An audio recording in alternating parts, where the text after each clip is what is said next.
اللهم صل وسلم وبارك على سيدنا محمد وعلى آله وصحبه أجمعين. يا صباح الفل والورد والياسمين على الناس الحلوين. هنعمل إن شاء الله شوية محشي كرنب. طالما في برد وسقعة يبقى محتاجين نعمل حاجة تدفينا. هنعمل شوية محشي كرنب إن شاء الله كده بأسهل طريقة تقدري تعمليها إن شاء الله. شايفين الجمال؟ طبعا احنا عملنا مع بعض كرنب كتير، فانا اختصرت لكم يعني عشان لعدم التكرار مرحلة السلق. بس انا هقول لكم عليها برضو للي اول مرة يشوفني.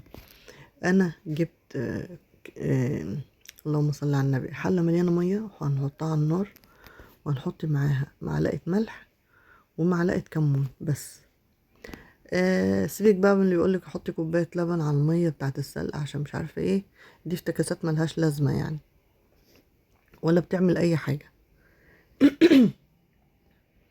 ولا بتعمل اي حاجة.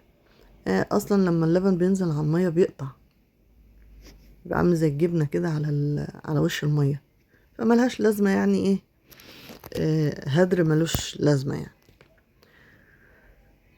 المهم هنخش بقى على طول على الطريقة. انا جبت بصلاية كده، بصلاية حلوة كبيرة كده، خرطتها وحطيتها على النار مع معلقة مع شوية زيت، ولما دبلت نزلت عليها بالتوابل اللي انتوا شفتوها كده. لا ملح لا،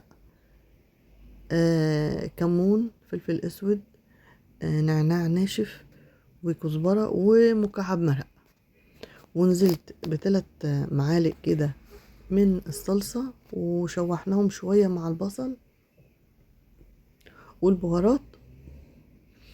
وبعد كده نزلنا بصلصة الطماطم اللي احنا ايه ضربناها في الخلاط، واستنينا لما كده اتسبك وعقد معانا. هننزل بقى بحوالي معلقتين كبار من الملح ومعلقة كبيرة من السكر عشان تعادل المزازة او الحموضة بتاعت الطماطم. وهنقلبها كده وهنطفي بقى عليها خالص. هندوقه طبعا الاول. انا طبعا الصلصة بتاعة المحشي بتزودي فيها الملح شوية، بيبقى زيادة شوية بحيث ان انت لسه هتحطي خضرة ولسه هتحطي رز، فالملح هيقل. فلما يبقى زيادة الملح شوية هيبقى مظبوط معاك الحياء بتاعه. انا طفيت عليه كده وهنزل بقى بالخضرة بتاعتنا اللي هي ايه، حزمة شبت وبقدونس وكزبرة. هنقلبها كده وما تحطيش الخضرة والصلصة متولع عليها علشان ما تسودش. انت هتنزلي بالخضرة وتقلبيها وتنزلي بالرز على طول وتقلبيهم مع بعض بالشكل ده. هنقلبها بقى ونسيبها لما تهدى شوية، تبرد شوية، ونروح ايه لفينها مع بعض. انا جبت الطاجن حطيت فيه في القعر، فرشت في القعر كده شرايح من الطماطم وشرايح من البصل. وعملت طبق كده من المحشي الكرنب. وزي ما انتوا شايفين كده الورقة بيبقى حجمها ان كده على قد صوابع ايدي كده بس. ودي طريقة اللف بتاعتي انا، يعني في كل واحد وله طريقته في اللف ورق الكرنب، يعني كل شيف له طريقته في الاكلة بتاعته. انا عملت الكمية كده وترصيها بالشكل دوت، بيبقى عكس بعضه علشان كله يستوي حلو بالشكل ده. هنخلص بقى، هنملى الطاجن بتاعنا بالشكل دهوت. انا جبت معلقة من الصلصة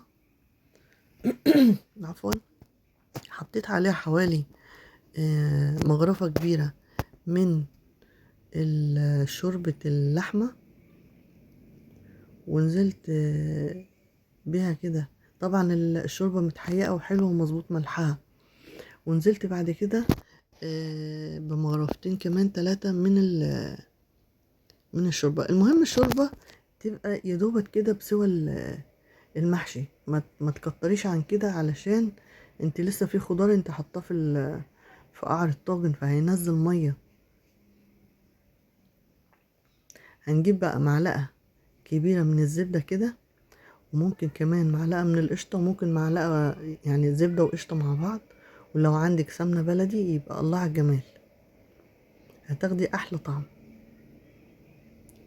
هنحطها بالشكل ده، هنغطيها بقى نحطها في الفرن. هتقعد طبعا نار الفرن طبعا ايه، مش زي نار البوتاجاز، بتبقى ايه اهدى من نار البوتاجاز. فهتقعد ايه يعني من نص ساعة لساعة الا ربع في الفرن، وتطلع لنا بالشكل الحلو الجميل ده. وبألف هنا وشفا يا رب، بألف هنا وشفا. وما تنسونيش في الدعاء يا جماعة. بألف هنا وشفا، ومع السلامة.